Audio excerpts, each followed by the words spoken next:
Hey everybody, I'm Dr. Todd, and today I'm going to talk to you about resting metabolic rate. And resting metabolic rate, all that really means is it's the amount of calories that you burn in a 24-hour period if you're just going to sit there quietly and do nothing at all. So we're not talking about any physical activity that you're doing. We're not talking about any exercise or anything like that. This is just the amount of calories that your body burns doing nothing. So we measure resting metabolic rate through a process called indirect calorimetry. So you'll come into one of the Live Lean locations, you'll be fasted, no exercise within 24 hours prior to the test, and you'll sit down in a nice comfortable sofa and you'll be breathing through a tube like this. So what this device does is you put this in your mouth just like a snorkel, you inhale, and there's a one-way valve here that allows air to come in through the top of the valve, and then when you exhale, all the air comes out of this end of the tube and goes into an analyzer that measures the amount of oxygen that the body is consuming per unit of time. For each liter that the body of oxygen that the body consumes, that is equivalent to burning 5 calories. So what you'll do is you'll breathe through this tube for about 10 to 12 minutes, and we can calculate how many calories you consume over that 10 to 12 minutes, and then we can extrapolate that out to 24 hours and say, okay, how many calories would this person burn in a 24-hour period?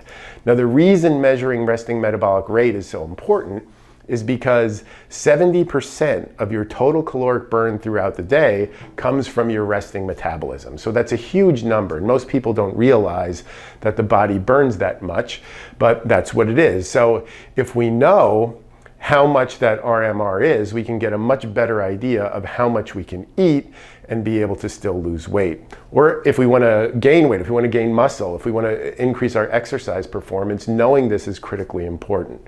So I have a couple people up here. These are actual clients. I want to give you sort of an example of why it's important to know these things.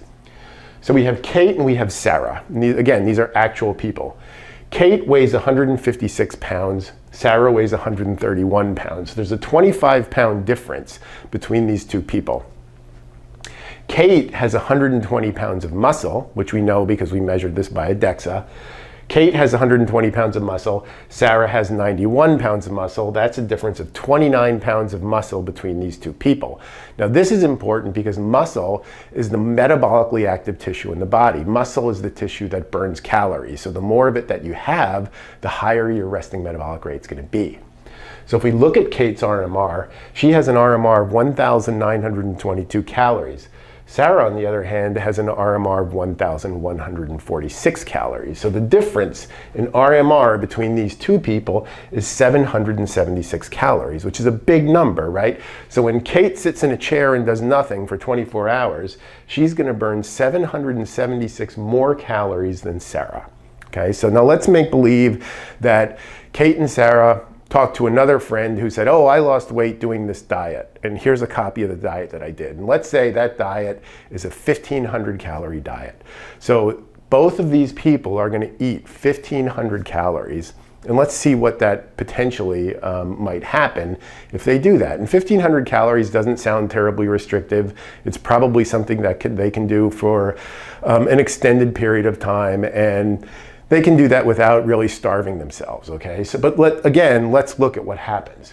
We know that Kate burns 1,900 calories just sitting in a chair doing nothing.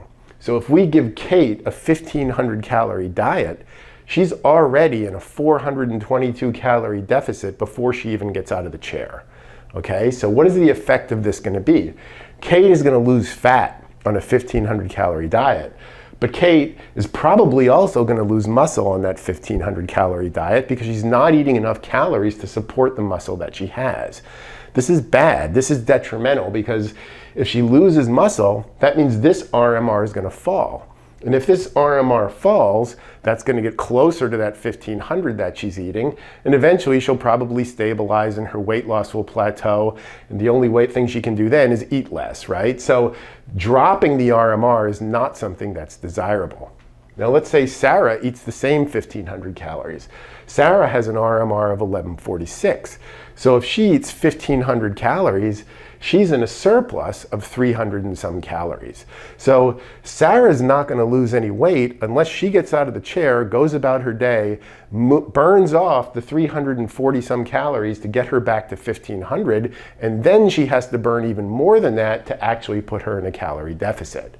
So if neither one of these people are doing any exercise, odds are Kate's going to lose fat and lose muscle. She's going to lose body weight, and she's going to get results that she thinks are good. Sarah is probably going to gain weight on a 1,500 calorie diet because of her lower RMR. So Sarah is going to look at Kate and say, look, we're doing the same thing. How come you're losing fat and I'm gaining fat when we're both doing exactly the same diet? Sarah's going to start feeling bad about herself. She's going to think she's doing something wrong.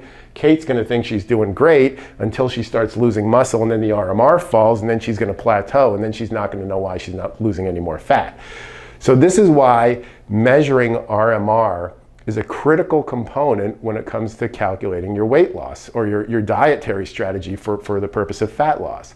Now you might say to yourself, well, what if I'm doing keto, or what if I'm doing paleo, or what if I'm gluten-free, what if I'm a vegan? All these dieting strategies, all of these things can work. But again, they only work if they're successful in creating a calorie deficit. Likewise, all of these eating strategies will fail if they put you in a calorie surplus. So it doesn't really matter what your eating strategy is. Measuring RMR is still extremely helpful to give you some idea of what your caloric intake should be. So this is something that we think everybody can benefit from. Now you may say to yourself, well, aren't there equations to figure this out? And if you go on the internet, you can find all day long, you can find prediction equations for calculating what your resting metabolic rate is. The problem with these equations, they are notoriously inaccurate. And on a regular basis, we measure people whose RMRs are within range by 30% from what the predicted value is. So we don't even bother with prediction equations, and we don't think anybody else should either. A lot of people have the philosophy, well, it's better than nothing. And in our experience, it's really not better than nothing. It's very common that prediction equations will cause somebody to overeat. They more often cause you to overeat than undereat, and you just get really, really frustrated.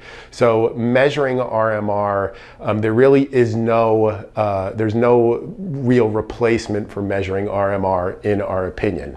So if you're interested in getting your RMR measured, come on into one of our locations and we'll take care of you. Thanks.